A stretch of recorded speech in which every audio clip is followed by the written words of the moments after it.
Gracias por continuar con nosotros en Expediente INACIPE, Academia Mexicana de Ciencias Penales. Les recuerdo que pueden estar en contacto con nosotros a través de los números de teléfono que aparecerán en sus pantallas, nuestro correo electrónico y nuestro Twitter, que es @expediente_. Los invito a seguirnos y darnos sus comentarios y sugerencias para el programa. El día de hoy estamos hablando de la jurisprudencia de la Corte Interamericana de Derechos Humanos y su relación con temas penales. Doctor Sergio García Ramírez, yo quería hablar de otro tema penal. Como parte del sistema de justicia penal está la figura del Ministerio Público. Yo quisiera saber qué dice la Corte Interamericana de Derechos Humanos acerca de esta figura y saber si, por ejemplo, el Estado mexicano está violando lo que dice la Corte al tener un Ministerio Público que depende del Ejecutivo Federal.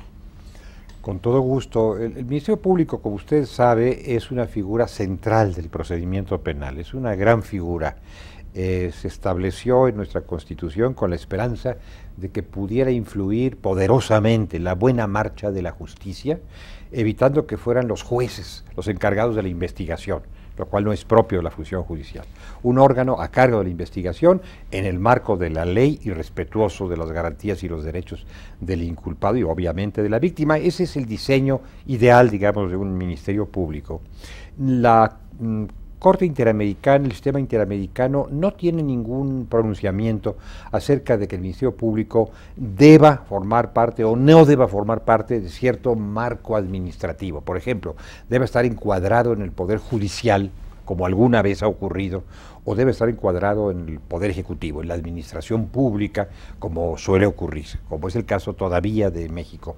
Sobre esto no tiene la Corte una posición suya de la Corte, sino que lo deja, por supuesto, a la decisión libre y soberana de los estados, que se pueden organizar en la forma que lo crean conveniente, a condición, eso sí, a condición, y esto es la opinión general, pero aparte es la normativa interamericana y universal, de que ese Ministerio Público, en el Ejecutivo o fuera del Ejecutivo, actúe subordinado única y exclusivamente a la ley.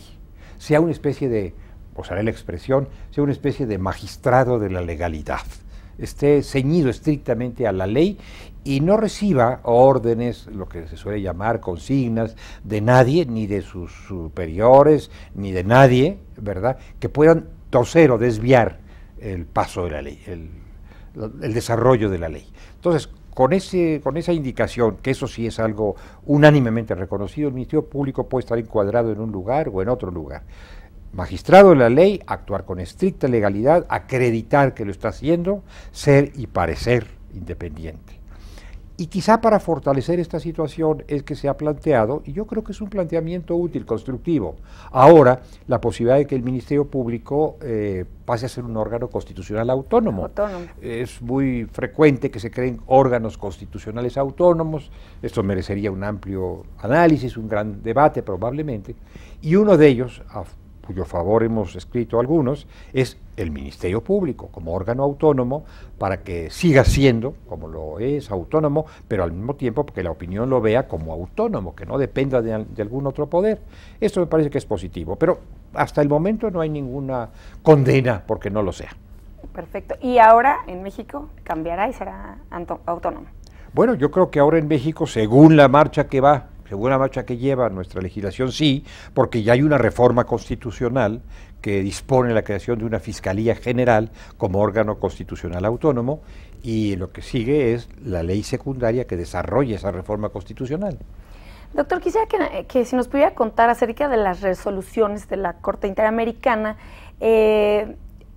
que van hacia el tema del control de convencionalidad, y explicarnos brevemente en qué consiste, por si el auditorio no sabe. Con mucho gusto. Mire, el control de convencionalidad significa, en esencia, vamos a tratar de poner en los términos más simples, que son además los esenciales. Significa que la autoridad judicial, generalmente la judicial, eventualmente podría ser otra, pero generalmente la judicial, verifique que el acto de una autoridad nacional, una autoridad local, se ajusta a la Convención Americana sobre Derechos Humanos, y que en ese sentido es lo que llamamos convencional.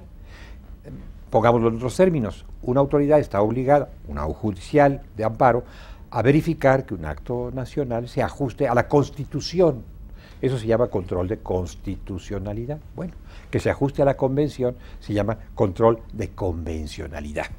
Ahora la convención ha sido recogida dentro de nuestra Constitución, o sea que se pueden hacer ambos controles por un mismo causa. Ese es, no es más complicado que eso. No es más complicado de expresar, pero de realizar sí es muy complejo, porque la autoridad judicial tiene que tener competencia para poder hacer eso.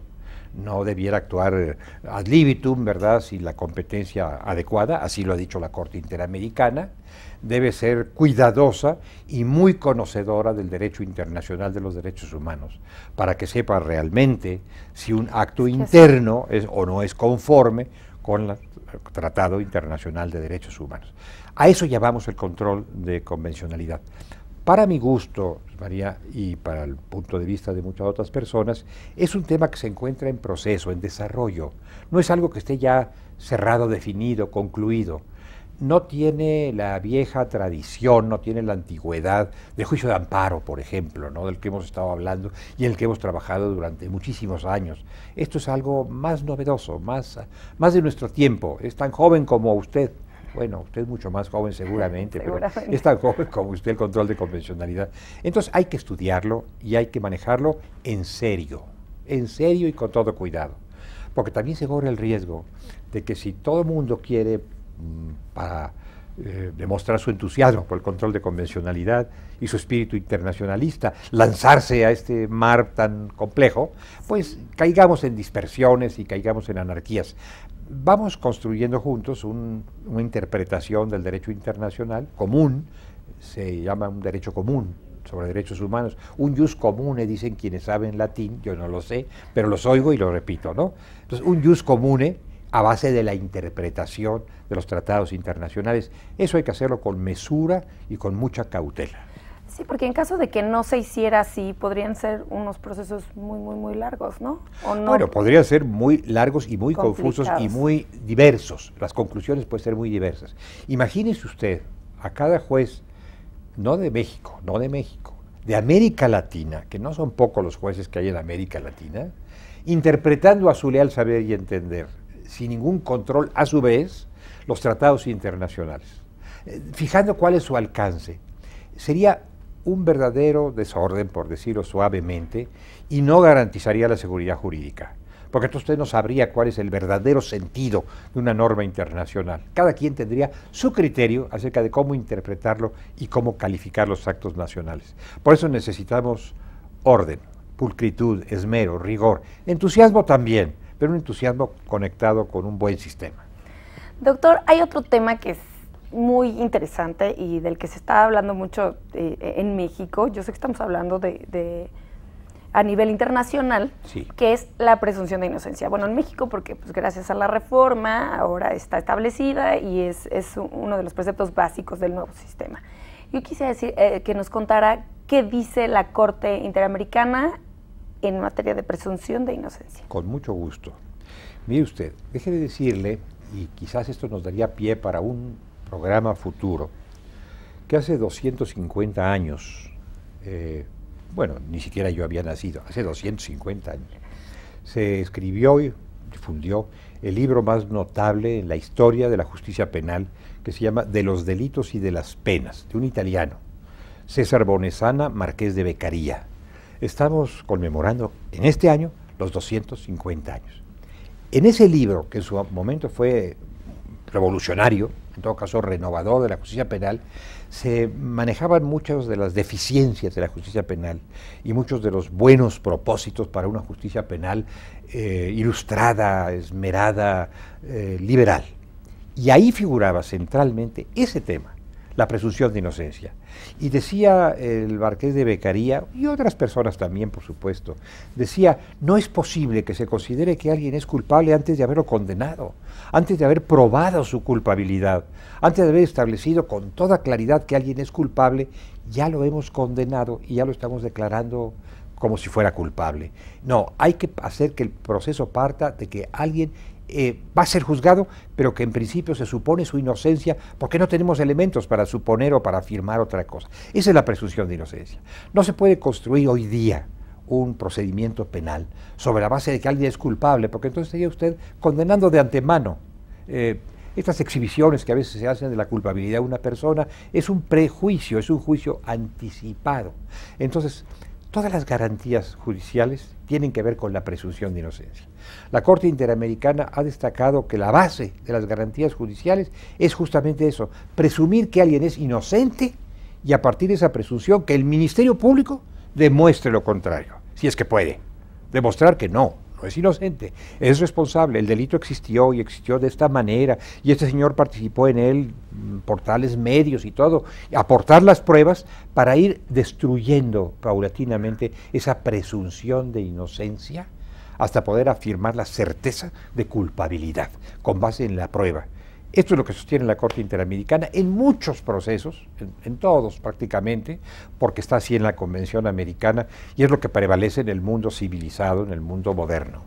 Me quedaría una duda respecto a este tema, es si la presunción de inocencia es cuestión de qué sistema de justicia penal estás utilizando, si el inquisitivo o el acusatorio, o no tiene nada que ver. Bueno, es particularmente relevante en el sistema llamado acusatorio y lo fue en el sistema llamado mixto.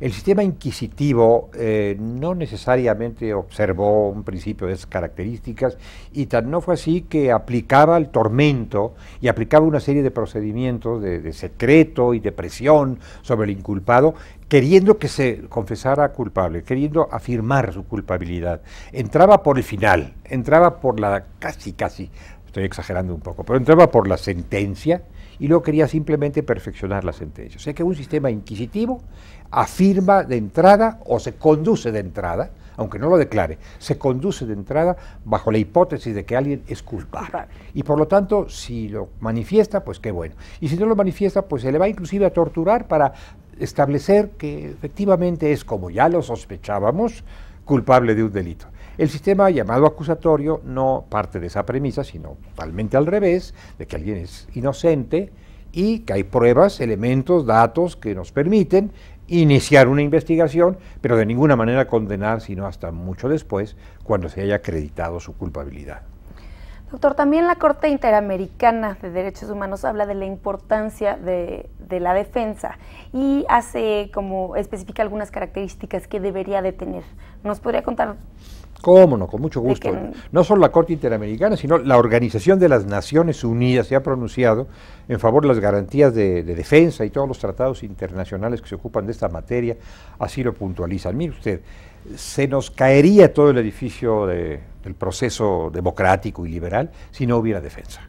Se nos desvanece, porque el indiciado, bueno, pues no puede por sí solo manejarse, y si puede hacerlo es verdaderamente excepcional. Tiene que reunir pruebas, tiene que alegar, tiene que mostrar su mejor rostro ante los tribunales y ante el Ministerio Público, pero de una manera muy eficaz, de una manera muy efectiva, y para ello necesita que se le garantice que puede defenderse y además que se le garantice que puede recurrir a alguien para que lo defienda, a un profesional.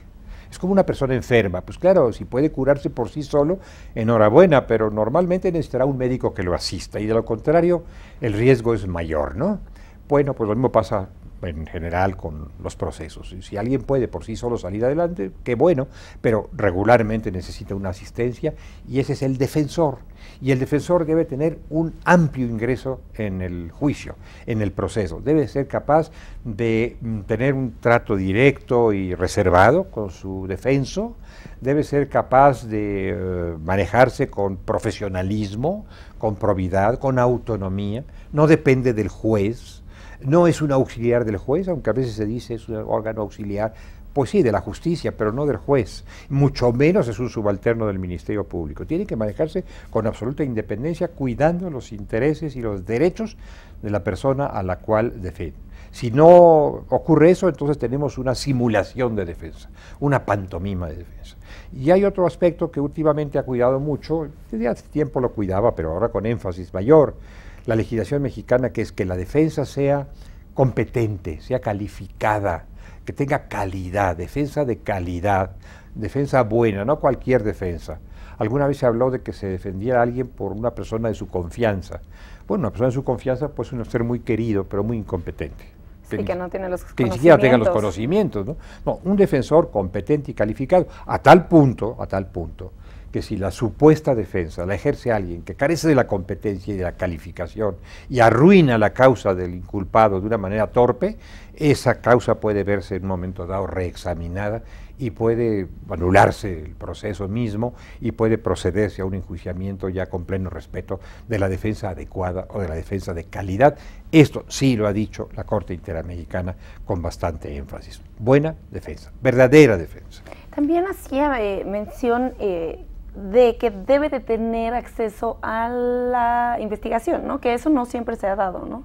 Que el defensor también, o sea, el defensor puede tener la misma información que el Ministerio Público. Podría no tener la misma exactamente que el Ministerio Público. Podríamos pensar en actos que conoce el Ministerio Público, que no tiene que revelarlos inmediatamente al defensor, si es que lo hay, o al inculpado, por ejemplo, que se está pretendiendo una orden de cateo, por ejemplo, que está pretendiendo alguna medida de aseguramiento, pues podría resultar pueril que se lo comentara al defensor, que se lo comentara al propio interesado. Es decir, esto no es indispensable y no sería funcional, ¿no? Pero una vez que se ha conformado ya un paquete, digamos, de cargos que pueden sustentar un proceso, que pueden dar lugar a un proceso, a partir de ese momento, el defensor y el inculpado deben saber de qué se trata. Deben tener pleno acceso, porque si no, no sabrían de qué se están defendiendo. Serían sorpresa tras sorpresa. Primera sorpresa, ¿de qué se me acusa? Sí, pues no lo sé, gran sorpresa. El proceso de Kafka, no sé quién me acusa, ni de qué me acusa, ni cuándo me acusa. Y segundo, bueno, ya que me están diciendo de qué se me acusa, ¿cuáles son las pruebas que tienen para que yo pueda defenderme de esa acusación y de esas pruebas y pueda yo aportar las mías? Mire, el proceso tiene que ser un juego, si se me permite la expresión, un juego de buena fe, un juego limpio, que va a llegar a una sentencia justa. Si no es un juego limpio, difícilmente podría llegar a una sentencia justa. Doctor García Ramírez, quisiera que habláramos de las posturas de la Corte Interamericana en materia del sistema penitenciario, y en especial quisiera tocar 3 puntos, que es cuál es el interés de la Corte en la ejecución de sanciones, hablar de un punto muy importante que es la prisión preventiva y las condiciones de reclusión. Mire, estos son temas verdaderamente críticos de la justicia penal. La justicia penal, si se puede describir así muy sintéticamente, empieza con el gendarme de la esquina que se da cuenta de que se ha cometido algún hecho delictuoso y termina, si se desarrolla todo como suele desarrollarse, termina en la prisión, termina en la cárcel, termina en la ejecución de la pena.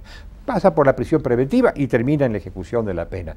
Entonces, todos los personajes que surgen y todos los hechos que surgen y todas las instituciones que aparecen a lo largo de ese camino tan extenso y a menudo tan angustioso, tan difícil, son relevantes. Y esto le da una relevancia especial a la privación de libertad en términos generales. Lo mismo la privación preventiva de la libertad, que es mientras se desarrolla el proceso, que a la privación punitiva o ejecutiva de la libertad, que es ya la ejecución de una sentencia, de una condena firme. Entonces llegamos al mundo de los sujetos que están sometidos a la custodia del Estado. Ya no están en libertad defendiéndose o alegando, sino que están sujetos a la custodia del Estado en una prisión preventiva o en una prisión de otras características. Bueno, la preventiva.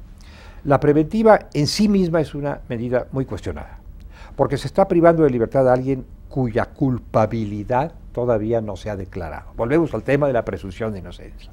Todavía no se ha afirmado la culpabilidad, pero también hay una cuestión de carácter práctico que no se puede desatender.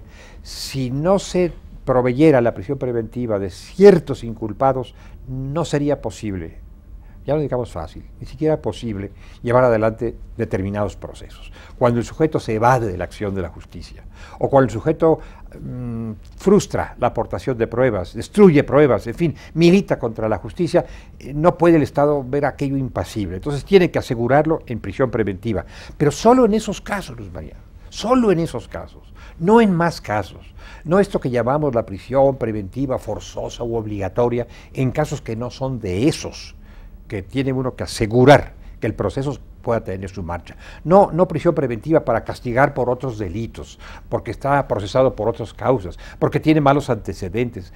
Esto es antiliberal, antidemocrático y anticonvencional.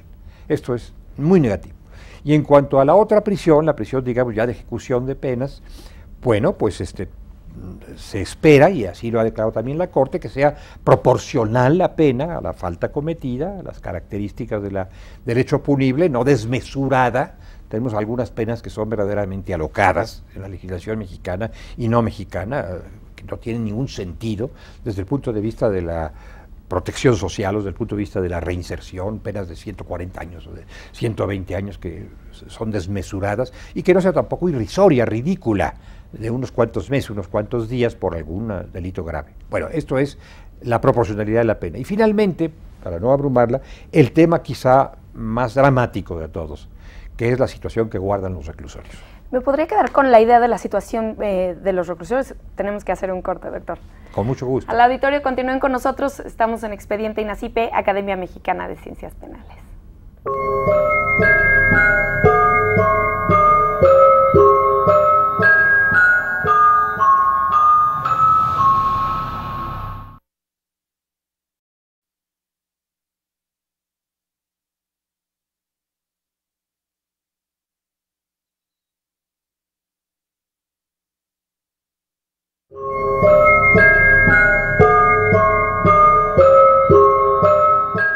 Gracias por continuar con nosotros en Expediente INACIPE, Academia Mexicana de Ciencias Penales. Nuevamente les recuerdo que pueden estar en contacto con nosotros a través del correo electrónico que aparecerá en sus pantallas, nuestros números telefónicos y nuestro Twitter, @expediente_. Los invito a seguirnos y darnos sus comentarios y sugerencias.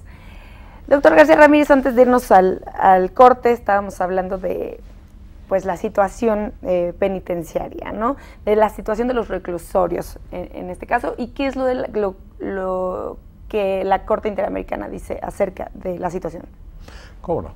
Mire, lo que se ha aceptado, ya que se tiene que contar con prisiones, es que en las prisiones destinadas a asegurar la presencia de los inculpados, a garantizar su estancia, a defender a la sociedad en contra de personas que pudieran lesionarla o que la han lesionado y que van a pasar ahí seguramente algunos años o algunos meses, que el trato sea adecuado de acuerdo con los principios constitucionales que hablan de reinserción social o que hablaban de readaptación social, y así en todos los países. Entonces hay que actuar en ese sentido, para reinsertar o para readaptar. No es un sistema de torturas, no es un sistema de martirio prolongado durante años y años y años, ni tampoco de corrupción, ¿verdad?, que se cierna sobre el preso y sobre su familia durante años. No es ese el ideal, como es obvio, hasta decirlo resulta pueril. Bueno, no es ese el ideal, es otra cosa. Entonces, tenemos que organizar las prisiones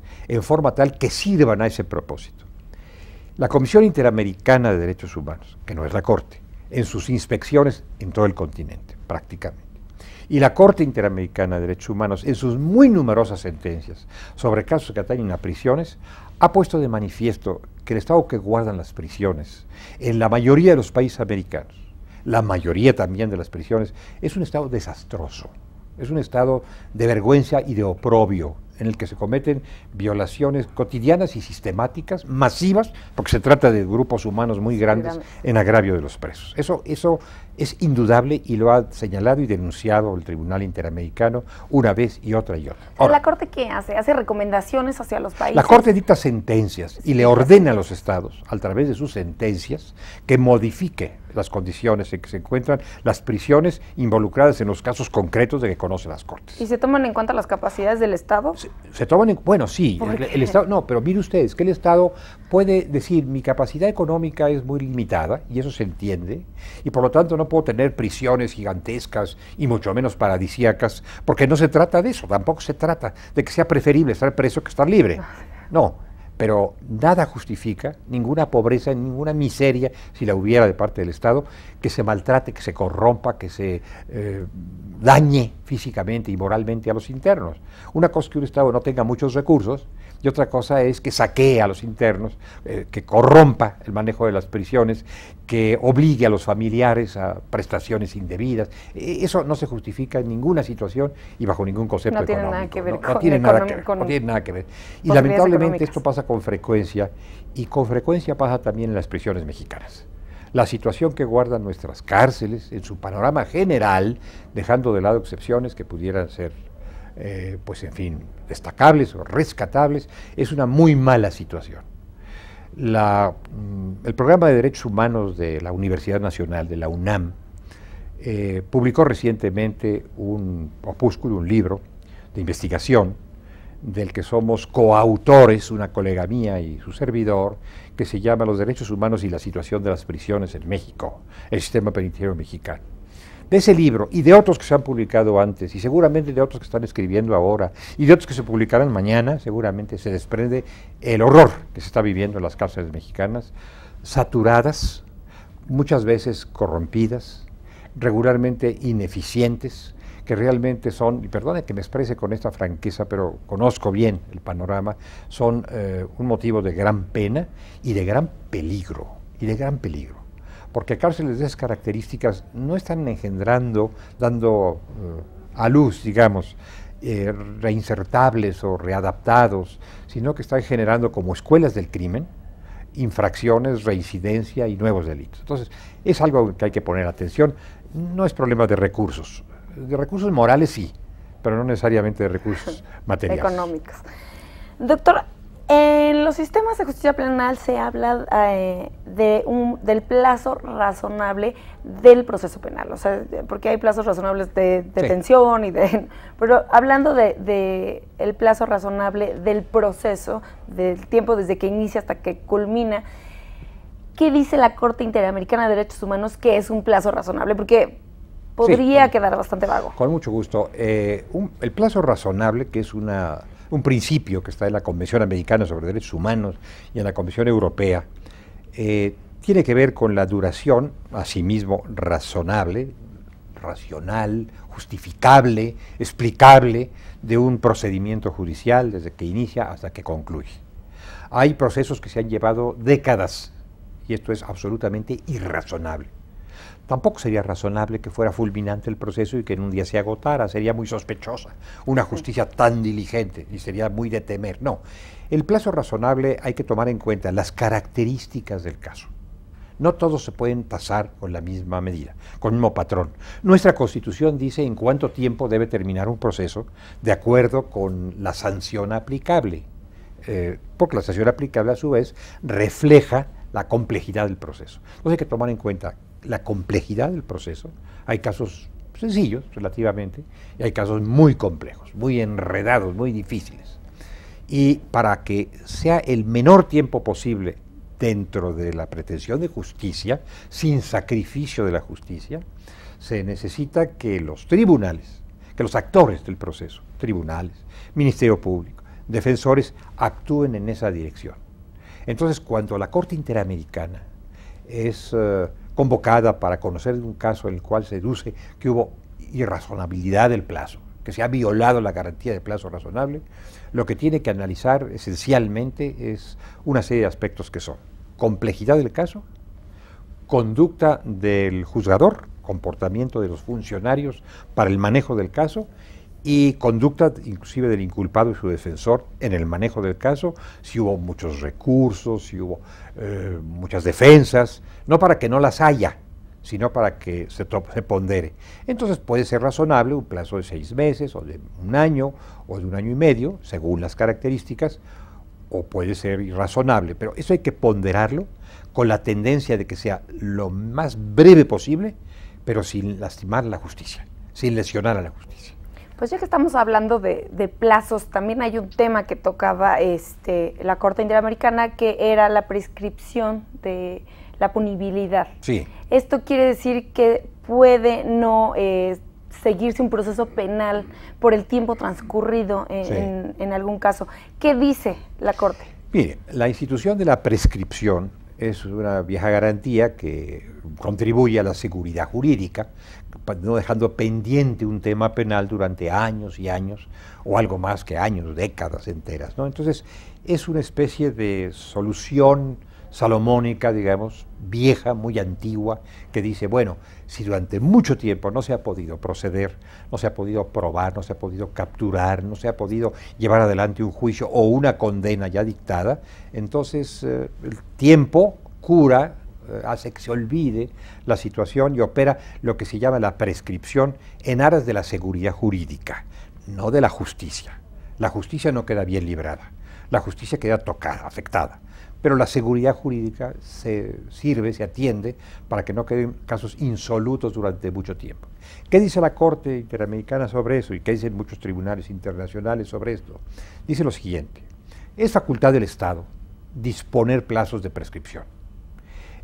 No nos metemos en esto, es el arreglo interno de cada Estado, es algo tradicional, viene de muchos siglos y bien, es una manera de resolver los problemas de la seguridad en materia penal. Pero, hay hechos que son imprescriptibles. Hay delitos cuya persecución es imprescriptible, que son las violaciones graves de derechos humanos. Eso no prescribe nunca. Nunca se podrá decir que ya pasó mucho tiempo y que cerramos el expediente y que nos olvidamos del asunto. De ninguna manera. Ni amnistías, ni indultos, ni prescripciones, ni excluyentes pueden operar en casos de extrema gravedad en la violación de derechos humanos. Por ejemplo, genocidios, crímenes de guerra, crímenes de lesa humanidad. Pueden haber transcurrido 5, 10, 15, 20, 100, 1000 años y no ha prescrito. Bueno, 1000 años habría muerto el responsable, pero no ha prescrito, no prescribe nunca. Violaciones graves de derechos humanos. Doctor, quisiera saber si la Corte Interamericana de Derechos Humanos también está facultada para tratar los casos de menores y de adolescentes. Sí, por supuesto, son seres humanos. Son seres humanos, de menores y de adolescentes, y de enfermos, y de discapacitados, y de migrantes, y de desplazados, de todo ese mundo enorme que llamamos de vulnerables, que incluye pues incluso a las mujeres, por ejemplo, ¿no? Y a cualesquiera grupos sociales que son víctimas de debilidad, maltrato muy especial. Bueno, en cuanto a los menores y a los niños, la Corte ha dictado varias opiniones consultivas y varias sentencias relativas a este tema. Acaba de dictar hace unos cuantos días lo que se llama una opinión consultiva, que es una resolución, no es una sentencia propiamente, es una resolución sobre el tema de los niños migrantes, planteado por países del Cono Sur, de los niños migrantes, cómo se debe tratar a los niños migrantes. Es un tema que para nosotros resulta muy familiar, ¿verdad? Sí. Los niños que deben irse fuera de su país por alguna razón. ¿Cuáles son sus garantías y sus derechos? Porque obviamente tienen derechos y garantías. Sí, decir, los parámetros o las garantías de los derechos sí son distintos, sí, ¿no? De los bueno, pero son más fuertes, son más intensos en un niño que es un ser absolutamente indefenso, ¿no? Normalmente es, como ha dicho algún jurista notable, es el vulnerable entre los vulnerables. Entonces, sí se ha ocupado mucho de niños, de que la legislación en materia de menores no convierta a los menores en cosas, no son objetos para encerrarlos en un cuarto y nos olvidamos de ellos. Son seres humanos que tienen derechos, los mismos derechos que los adultos, pero que deben ser tratados con mayor cuidado y esmero, con mayor delicadeza, justamente por su situación de vulnerabilidad. No es que nos olvidemos de ellos y que hagan lo que quieran, ese no es el punto. El punto es que no nos olvidemos de ellos y que los atendamos con gran cuidado, tanto por parte de la justicia formal del Estado, el Estado mismo, como por parte de su familia, que es la principal responsable y el agente de formación, de adecuada formación, de un ser humano. Hay otro tema que lo dejé al final porque podríamos pensar que es paralelo al sistema de justicia penal, ¿no? Que es la justicia penal militar, que también toca la Corte Interamericana y que tengo entendido que en México también existe, ¿no? Que es otra justicia distinta. ¿Cuál es la postura de la Corte en cuanto a la existencia de la justicia penal militar? Mire, en un buen número de países, no diré que en todos, pero en un buen número de países existe la justicia penal militar. Existe el fuero de guerra, la justicia castrense. Existe un derecho militar, un derecho castrense para la organización y la buena marcha, para la disciplina de las Fuerzas Armadas. Los ejércitos, las armadas, en fin, la aviación de guerra, todo esto que es la Fuerza Armada está sujeta a un derecho específico y puede haber tribunales especiales que cuiden de que no se infrinjan las disposiciones de la disciplina militar. Esto es un fuero. Esto es algo que ocurre más allá, digamos, del principio de igualdad estricta de todos frente a la ley, porque la igualdad estricta de todos frente a la ley significaría que todos vamos ante los mismos tribunales, no unos ante ciertos tribunales y otros ante otros. En la larga historia de México hubo muchos fueros. Uno de ellos el militar, otro el eclesiástico, otros de comerciantes, y así sucesivamente. Ya no existe todo eso. Pero el fuero militar subsiste constitucionalmente para faltas y delitos contra la disciplina militar. Lo que últimamente ha ocurrido, y la Corte Interamericana ha tenido mucho que ver en esto, y sus sentencias han sido decisivas en este aspecto, es una revisión de cuál es el alcance que puede tener esa justicia militar. El artículo 13 constitucional dice faltas y delitos contra la disciplina militar. ¿A qué se refiere? Cometidas desde luego por militares, no por civiles, cometidas por militares. Entonces la tendencia de la Corte Interamericana es que esa salvedad, ese fuero, ese sistema especial, digamos, de justicia, se reduzca a su límite más estrecho, a su límite más estricto, y que se refiera solamente a hechos que dañan los bienes y valores de la vida militar cometidos por militares, y que por ningún motivo se exceda, se desborde hacia civiles o hacia cuestiones como son los derechos humanos, que no tienen que ver con la disciplina militar. Es decir, la violación de la vida, la violación de la integridad, la violación de la libertad, no tienen que ver con la vida militar, con la disciplina militar. Y en esos casos el juicio se sigue ante tribunales ordinarios. Esto lo puntualizó la Corte Interamericana y es lo que el Estado mexicano acaba de hacer al reformar, y creo que ha hecho una reforma conveniente y honorable, que hay que aplaudir, me parece, al reformar su Código de Justicia Militar. O sea, entonces, lo que quiere decir es que ahora los militares pueden ser juzgados también, por civiles, bueno, civil, por la justicia ordinaria. antes, ¿no? Así debía ser, cuando se trata de casos que no tienen que ver con la disciplina militar, casos que tienen que ver con derechos humanos, por ejemplo, ¿no? Como algunos que se habían presentado. Pero no solo en México, en América Latina en general, esta es la norma que rige.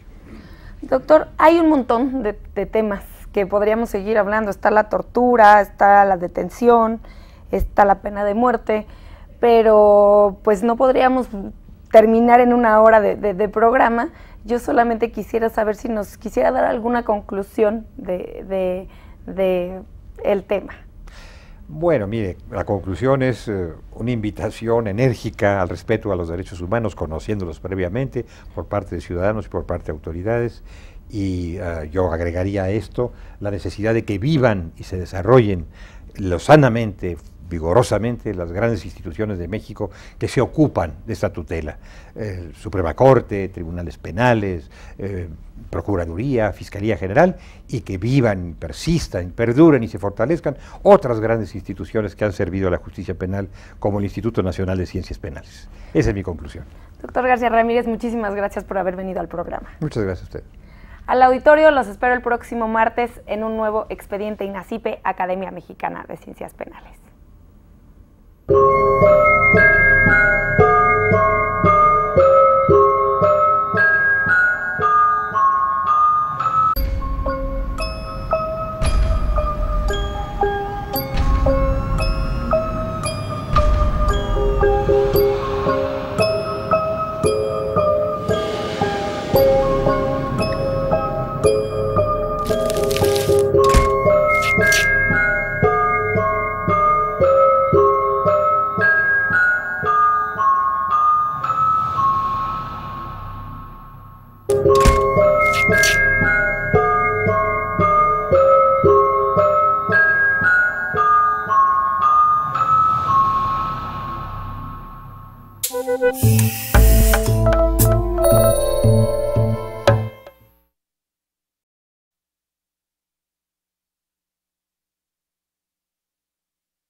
Bienvenidos a un nuevo programa de Expediente INACIPE, Academia Mexicana de Ciencias Penales.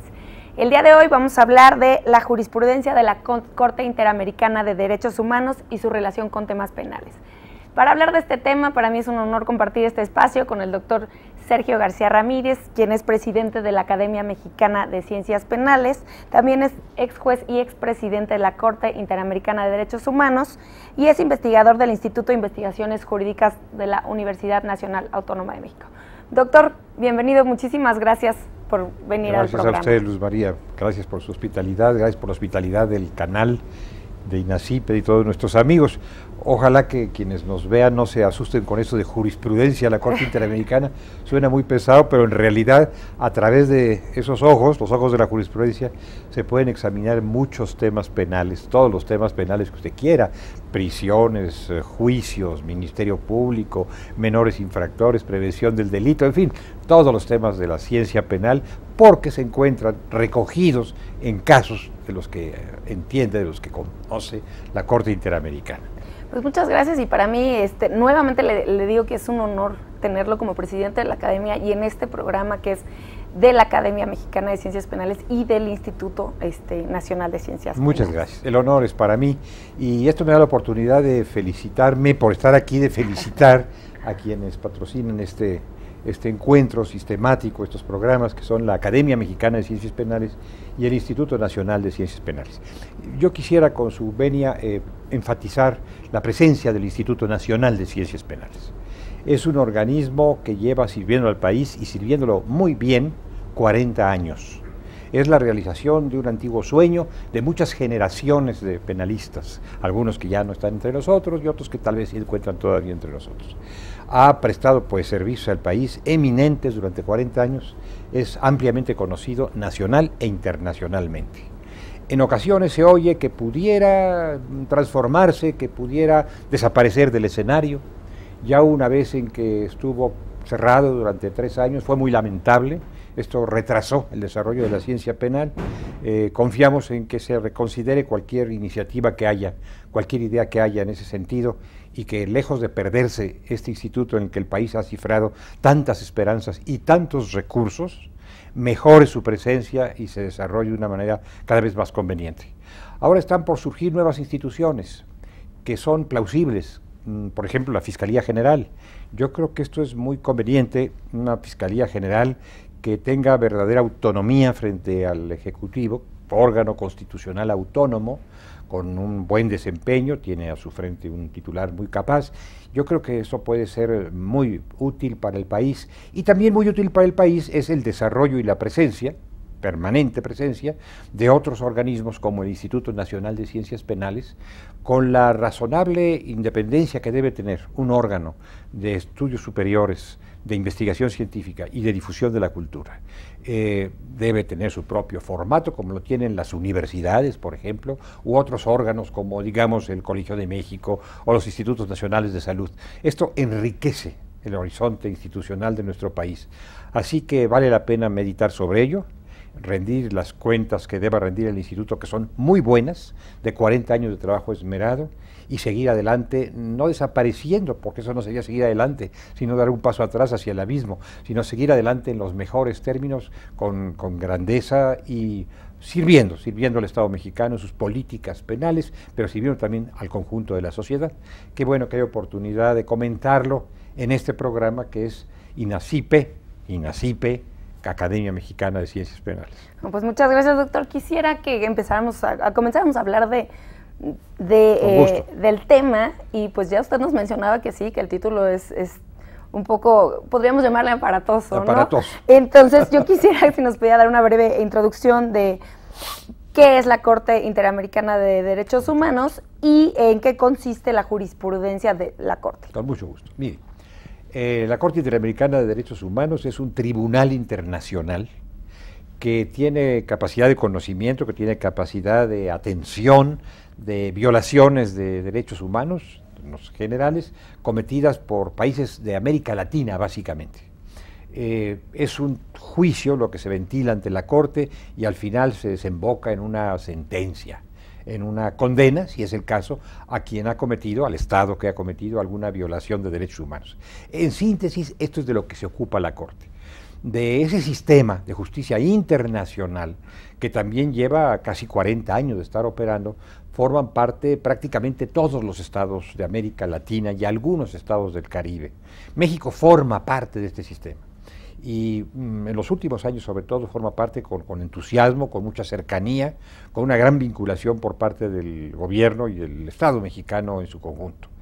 Es probable que algunas de las personas que nos hacen el favor de escucharnos hayan oído hablar, por ejemplo, del caso Radilla, el caso Radilla Pacheco, un caso de desaparición forzada que tiene que ver con México. Hay otros casos que tienen que ver con otros países. Bueno, lo que la Corte dijo en ese caso llamado Radilla Pacheco, por la persona que fue privada de su libertad hace ya muchos años, es un caso que ha revolucionado la jurisprudencia mexicana. Bueno, entonces la Corte conoce, según las denuncias que se van presentando, los casos que se van planteando, conoce de desapariciones forzadas, de casos de tortura, de privación ilegal de la libertad, de situación de los reclusorios, de independencia y autonomía de los jueces, de Ministerio Público, en fin, de todo lo que tiene que ver con ese mundo tan complejo, tan oscuro a veces, que es el mundo penal, donde se cometen muchas infracciones, muchas violaciones de derechos humanos. Esa es la Corte Interamericana, es un organismo intercontinental, instituido para nuestro beneficio, que opera cuando las instancias nacionales no lo hacen en forma adecuada. Primero se tiene que ir a las instancias nacionales, bueno, nuestro Ministerio Público, nuestros juzgados penales, y solo cuando esto no funciona adecuadamente, se recurre a la vía internacional. Espero no haber sido muy pesado en la descripción, pero esa es la Corte Interamericana.